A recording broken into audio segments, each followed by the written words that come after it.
नमस्कार बच्चों, आप देख रहे हो आपका अपना चैनल पढ़ाई इतनी इजी क्यों।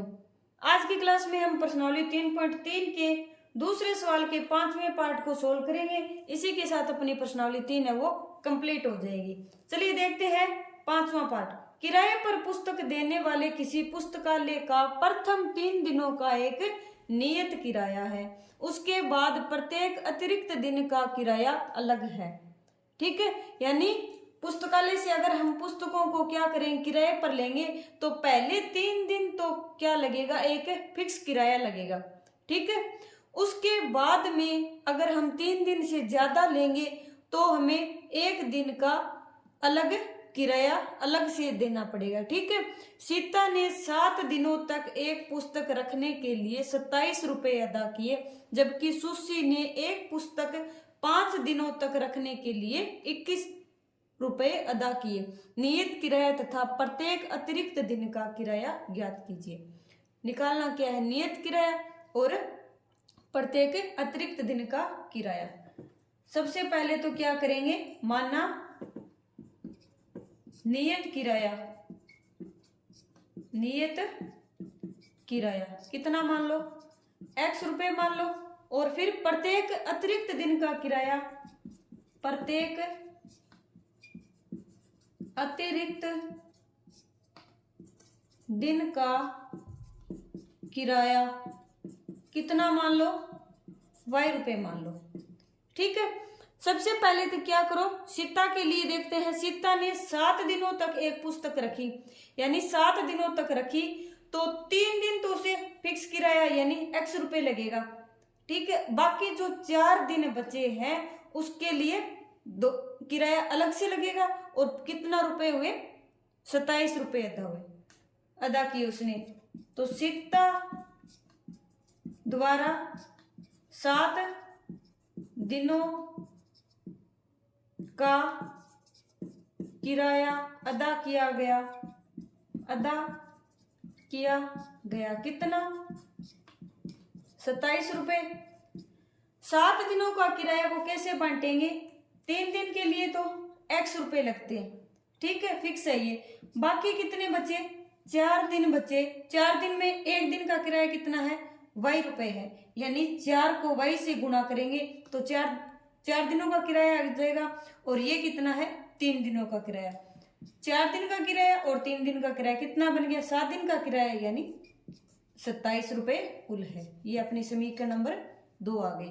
फिर क्या है, अपनी सुशी है, उसने क्या रखा, 5 दिनों तक किराया। सुशी के लिए 5 दिनों का किराया, 5 दिनों का किराया कितना है, 21 रुपए, 21 रुपए। ठीक है, 5 दिनों को कैसे लिखेंगे, 3 दिन का तो फिक्स है x, 5 में से फिर 3 दिन का तो x हो गया, बाकी कितने बचे, 2 दिन का किराया कितना हो जाएगा, 2y। 1 दिन का किराया y, तो 2 दिनों का 2y बराबर टोटल कितना है, 21। ये अपनी क्या आ गई, समीकरण नंबर 2 आ गई। ठीक है, अब विधि से, कौन सी विधि से हल करना है, विलोपन विधि से हल करना है। तो विलोपन विधि से हल करने के लिए, विलोपन विधि से हल करेंगे। क्या करना पड़ेगा, x देखो दोनों में क्या है, x के गुणांक सेम है, तो समीकरण 1 में से समीकरण 2 को घटा देंगे ताकि x का वो विलोप हो जाएगा। 2 को घटाने पर घटाओ, x प्लस 4y बराबर 27, घटाएंगे 2 को, x प्लस 2y बराबर कितना है, 21। अब माइनस करेंगे तो साइन है वो नीचे वाले की क्या हो जाएंगे, प्लस है वो माइनस में बदल जाएगा और माइनस है वो प्लस में बदल जाएगा, यानी साइन क्या हो जाएंगे, चेंज हो जाएंगे। ठीक है, x से x है वो कैंसिल हो जाएगा, 4y में से 2y गए, कितने हुए, 2y, और 27 में से 21 गए, कितने बचे, 6, तो y बराबर कितना आ गया, 3 आ गया। ठीक है, अब y का मान समीकरण नंबर 1 में रख देंगे। y का मान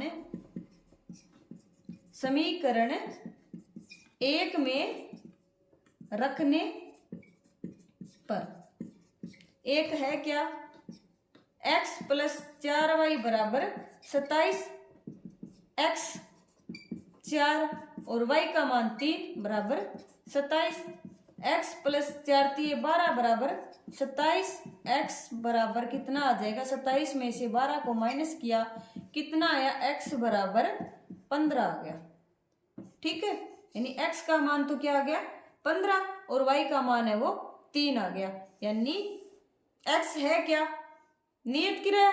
अतः नियत किराया कितना है, नियत किराया x बराबर कितना आया है 15 रुपए, और तथा प्रत्येक